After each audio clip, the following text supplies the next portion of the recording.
اعوذ باللہ من الشیطان الرجیم بسم اللہ الرحمن الرحیم بدیع السماوات والارض وَإِذَا قَضَى أَمْرًا فَإِنَّمَا يَقُولُ لَهُ كُن فَيَكُونُ صدق اللہ العظیم۔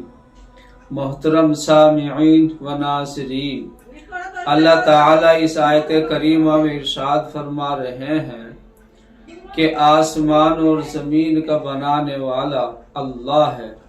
بدیع اللہ تعالیٰ کا صفاتی نام ہے، بنانے والا، ایجاد کرنے والا، موجد، نئے انداز سے، نئی طریقے سے بنانے والا۔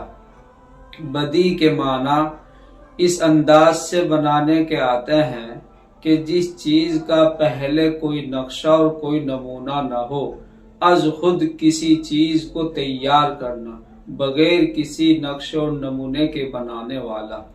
تو اللہ تعالی چونکہ قدرت والے ہیں، اللہ تعالی خالق ہیں، تو اللہ تعالی نے آسمانوں کو اور زمینوں کو بغیر کسی نقشے اور بغیر کسی نمونے کے بنایا ہے۔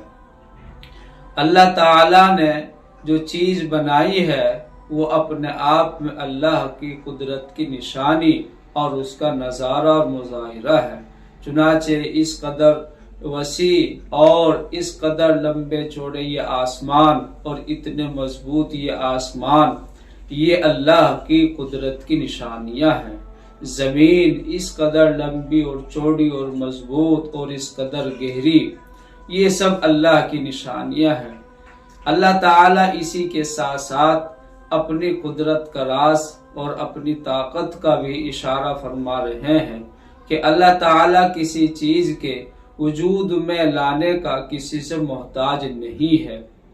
یہ خاصیت اور یہ ضرورت تو مخلوق کو یا بندوں کو ہوتی ہے کہ وہ کسی نہ کسی چیز کے محتاج یا کسی نہ کسی چیز کا سہارا لے کر ہی کسی چیز کو بناتے اور اس کو وجود میں لاتے ہیں۔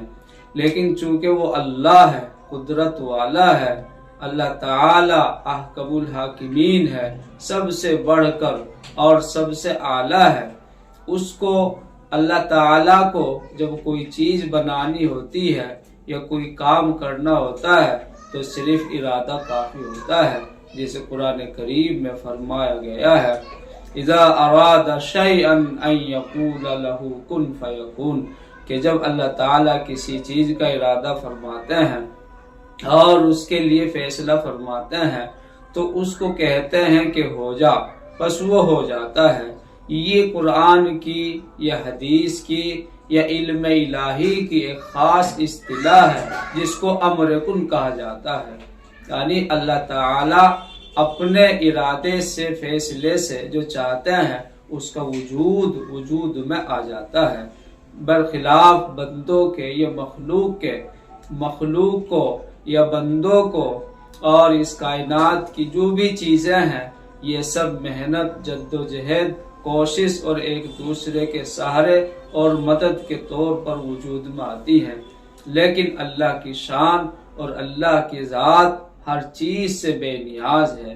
اللہ الصمد، وہ بے نیاز ہے، اس کو نہ کسی کی مدد کی ضرورت ہے، نہ کسی چیز کی حاجت ہے، وہ اپنے آپ میں مالک ہے، بادشاہ ہے، حاکم ہے، قدرت والا ہے۔ اسی لیے اسلام کا یہ بنیادی عقیدہ ہے کہ اللہ تعالیٰ کو سب سے بڑا اور سب سے زیادہ طاقتور ماننا پڑے گا۔ کائنات کی ہر چیز اس کے تابع ہے، اس کے بغیر اشارے کے اور اس کے بغیر امر کے کوئی چیز اپنی جگہ سے، اپنی بات سے نہیں ہٹتی اور نہ ایک دوسری جگہ سے پہنچ سکتی ہے۔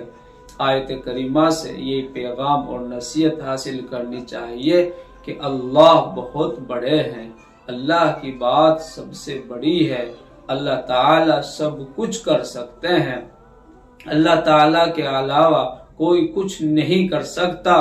وہ بظاہر دیکھنے میں ہونا چاہے نظر آتا ہو لیکن وہ ایک عارضی اور ایک وقتی بات ہوتی ہے، جیسے آدمی ایک حالت پر مستقل نہیں رہتا کہ جب اس کی حالت بدل جائے گی اس کا حکم بدل جائے گا، اس کی تاثیر بدل جائے گی، لیکن اللہ تعالی جس چیز کا حکم فرماتے ہیں اور جس کو جیسا جب تک چاہتے ہیں اس کو رکھتے ہیں۔ ہر چیز اللہ کی محتاج ہے، اللہ کسی چیز کا محتاج نہیں ہے۔ اللہ تعالی سب کو عمل کرنے کی توفیق عطا فرمائے۔ وآخر دعوانا الحمدللہ رب العالمین۔